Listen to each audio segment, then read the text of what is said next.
Hey everybody, it's me, Earl Jones, back in a new video, new man law video. Take a line from Scarface, your balls and your word. Just a little update right now on the garden. It's looking very nice. This is cucumbers, peppers, and basil. I'm going to Manning right now to take it to my grandparents. I'm going to show them the fruits of my labor in a sense. And just pay them a visit and see them in a while. Also, a little tip out there for those of you out there who own any 6.2 diesel engines, or if you're trying to get into buying one, get them off an old CUCV or any old truck. First thing you want to do is to replace the harmonic balancer. I'm telling you, it'll make a world of difference in performance. That's the first thing you ought to. I just replaced mine last week, and it accelerates a lot faster, and it runs a lot smoother too. If you know what a harmonic balancer does, it takes out the vibration that you normally get in the crankshaft for normal operation. If it didn't have it, the crankshaft would vibrate itself to death and snap itself in half. But while I'm driving, I want to do this quick video. Balls in your word. So first, I want to talk about your word. Now, I think it's still the case to this day, but in the past, a man's word meant everything. If you didn't have anything in this world, you had to at least have, well, those two things: your balls and your word. Because, if you ever want to do business with people, let's say you didn't have time to do.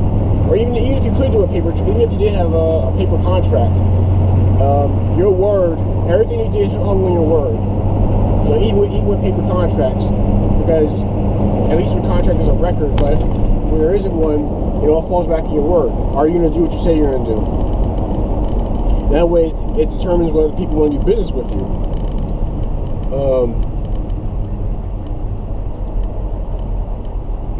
If you say you're gonna sell this amount for the price you say you're gonna sell it for, and you go back on your word, well, now you just started something that can lead to even bigger problems. You fell back on your word. Now that can be reconciled if there's an explanation behind it, and if the person that you make the deal with is understanding. But if you make a habit of falling back to your word, let's say it was, you weren't malicious, but it happened, well, then you come off as being incompetent. But now if you're malicious, then you make yourself out to be a liar.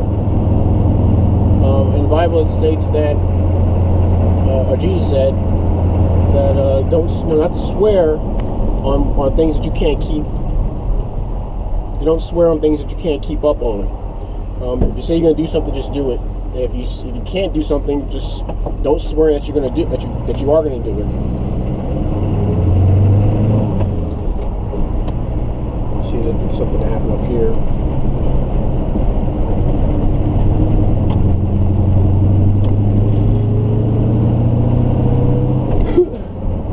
Because by swearing that you're going to do something, and you don't do it, you make yourself out to be a liar. Whether intentionally or unintentionally. Also, your word is also aids your reputation. And the saying, your reputation precedes you, is quite true. Because if you have a habit of breaking your word, people are going to take notice.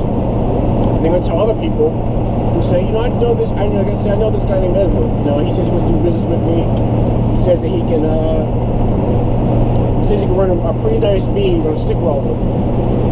Is it true? And I said, man, I done business with that guy, and he swore up and down he could do it, and his walls are like shit. It was terrible. Oh, really? You know what? I'm not going to do business with him then. That kind of thing. So,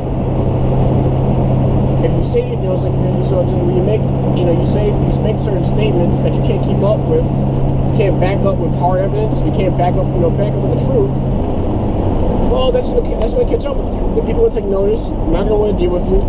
You garner a reputation of being a liar, a cheat. Which I know a long time ago, people shy each other over. Well, I can't say a long time ago because people do that to this day. But it used to be the reason why a lot of guys got into duels. But yeah, I mean that's not a reputation that any man wanted to have. And on top of that, it didn't stick with him. It followed his family because this is a good name. A good word can follow. This is a good name can be associated. A good word can be associated with a name, in the sense of it being good.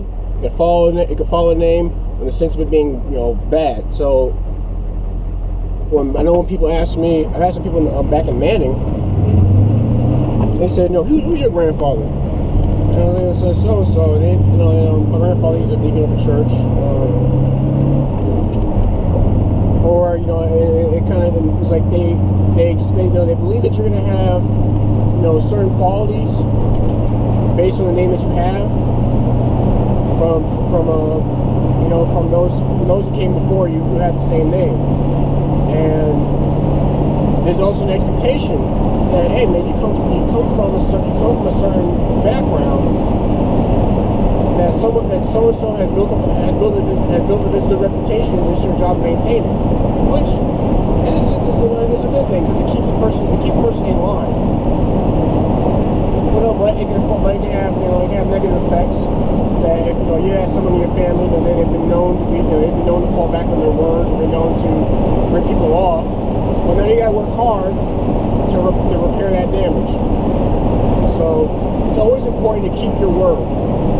If you can't do something, don't say you can do it. If you say you're gonna do something, do it. And don't lollygag either. If people understand that things come up, but don't make it a habit of just saying you're gonna do something and putting it off for too long, because then it becomes a situation where people can't rely on you. Now, balls. This is a good one. You gotta have balls. Not just in the sense of keeping your word, because it does take balls to keep your word. If you don't think so, think about all of you that you know who say they're gonna do something and it seems like it's impossible to do, but they pull it off.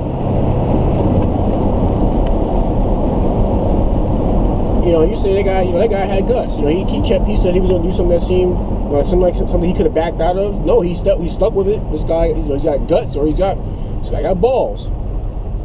The balls can also mean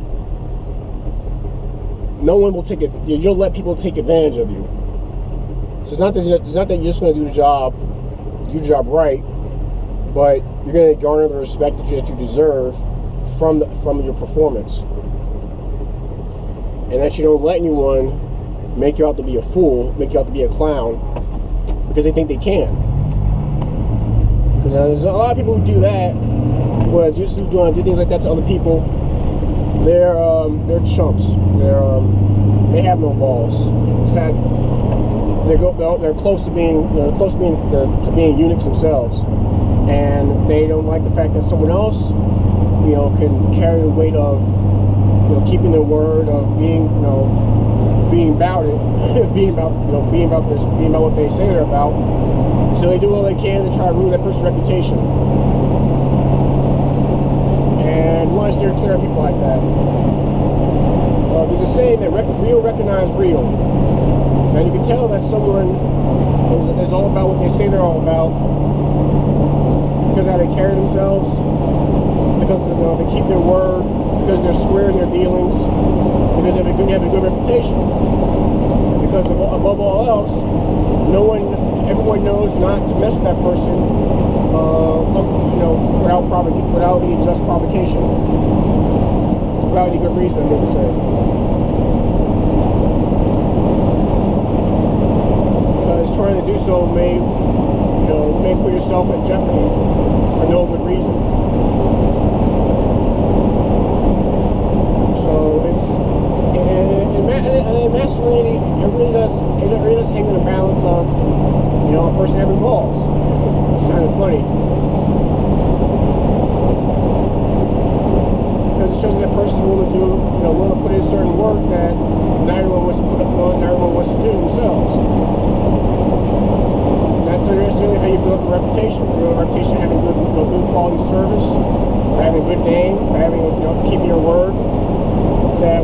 something, people say, oh snap, he said this. So how do you know he's telling the truth? I know this guy. You know, he keeps his word. This guy, you know, you can't say this guy don't have nuts. He has them. You know, he takes on certain risks, saves him to certain things, does them, goes above and beyond. Don't mess with him. Don't doubt his quality. So those two things in life for a man to have, his balls and his word, I'm going to borrow it from Scarface, are very important. And as you said in the film, I don't bring them for no one. You don't want to break those two things to appease people. Because if you have to, then chances are they're not people that you want to be associated with. That's most of my thoughts. Tell me what you think. I'd like to hear from you guys. I want to say, I want to give a big thanks to everyone who subscribed to the channel, your new subscribers. If you like this video, please check out my older videos. God willing, I have more videos to come. If you want to make a donation to the channel, go to my homepage, look for the Give Up That Cheese button on the cover photo, and help keep this thing rolling smoothly. The channel and this truck too, because I do a lot of repairs to it. Also, any gripes, complaints, leave a PM leave me a PM. I'll see if I can address them. That's my videos, the Man Laws video. The balls in your word. I'm Edward Jones. Thanks for watching.